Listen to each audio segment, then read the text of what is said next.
Welcome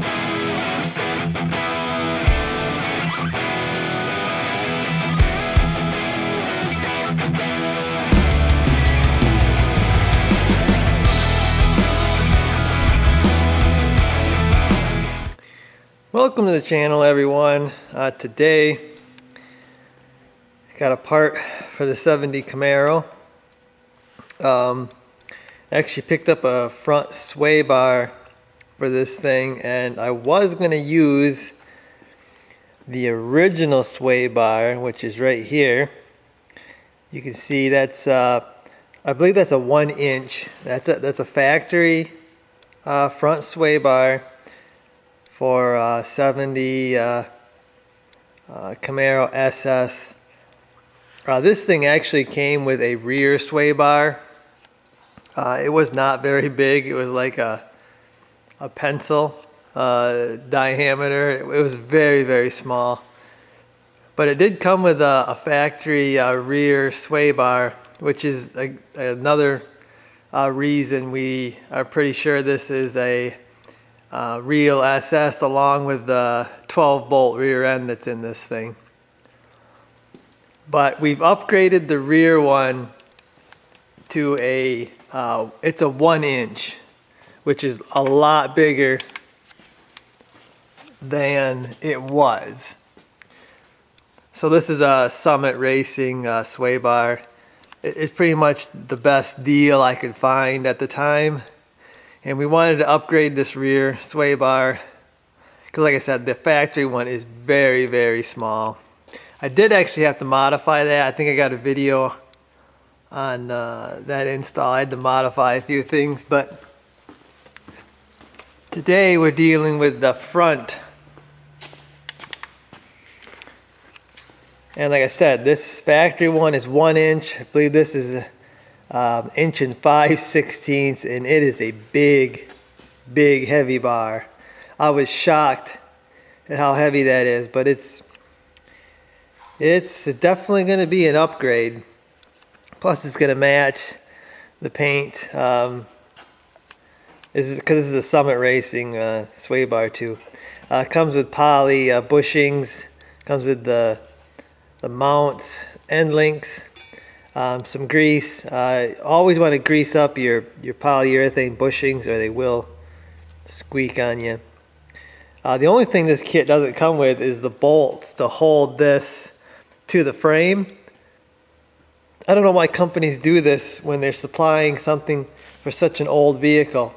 Supply all the bolts. Don't assume someone has the bolts. That really, really annoys me. We actually had some stainless bolts there. I believe those are 5/16 bolts.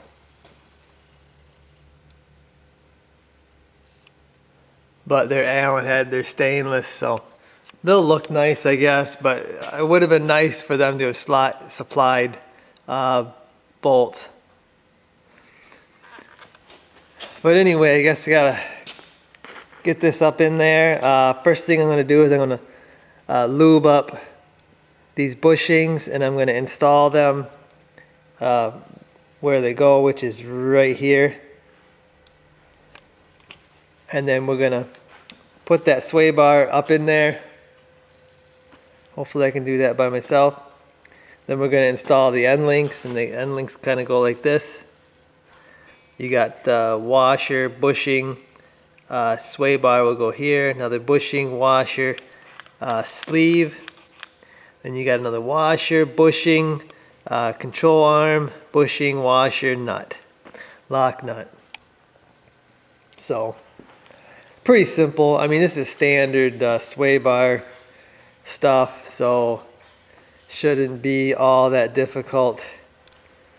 But I'm just really surprised at how beefy that bar is, but let's get her installed.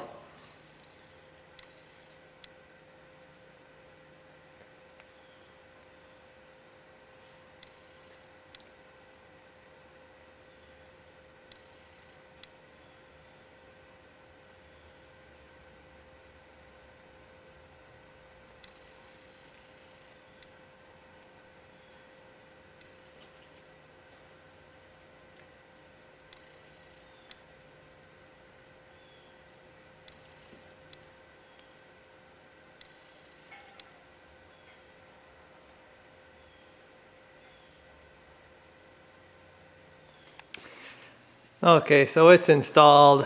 Not that easy to do by yourself, but you can do it because it's just so dang heavy and so long.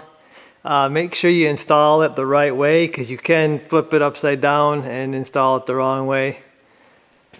And then your end links, you're going to want to assemble both sides before you stick it in your control arm. You want to assemble them because the bolt's so long. You got to move this bar downward and put your bolt in sideways. So you got to assemble both sides. Then once all your top bushings, one bottom bushing, and your sleeve is in there, you can drop these bolts in, put your lock nut and your final bushing underneath, because you can't assemble one, stick it in there, and then you can't get the other side on. So it's tight, guys. This thing is really big, a really big bar. Hopefully we're gonna clear. It's really tight here. It's really tight here on the frame, and it's really tight here by the steering. So I gotta set this thing down, make sure we're gonna clear. Really tight here on the steering box. But like I said, this thing is just a monster bar. But I'm gonna actually let it down, and then I'm gonna tighten the end links once it's on the ground here. So I gotta get this thing on the ground. Okay, so I got the car on the ground right now, and you're supposed to tighten those end links until the little bushings start to swell up from being tightened. I guess you're supposed to do that on the ground. That's why it's on the ground. Plus I had to check for clearance. Everything looks like it's got clearance. So the only problem is this thing is so dang low. It's hard to get under there. If I had the front end sheet metal on this thing, I don't think I'd be able to get under there and do this. But right now the sheet metal is on stands, so I'm able to do that. But I got one side tight, gotta do the other side here. Then we'll raise it back up, show you the finished result. So there it is installed. Got all the bolts tight. So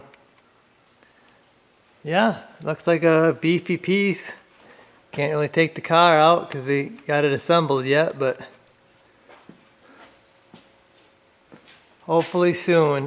They say after a week of driving you're supposed to check this, and then check it periodically after that, it says. But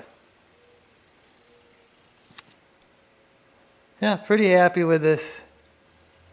Not gonna really find anything with this kind of value. I wanted a Hotchkiss sway bar, but they don't have any in stock right now.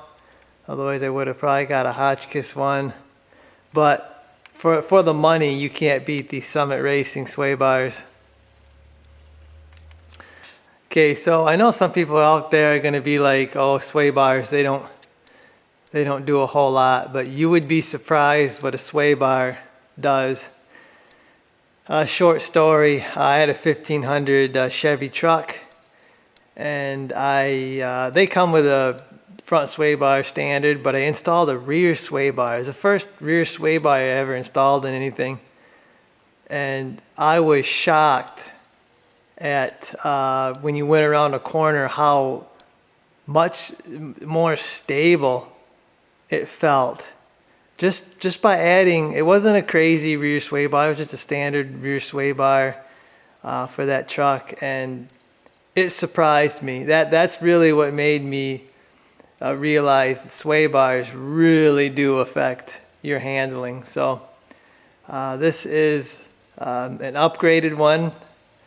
So we got a bigger one in the front, bigger one in the rear.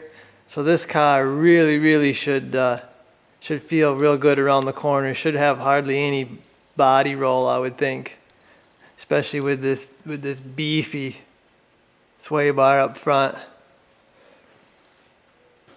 So I guess, guys, that's going to do it for this one. Hopefully you enjoyed this little install. I'll see you.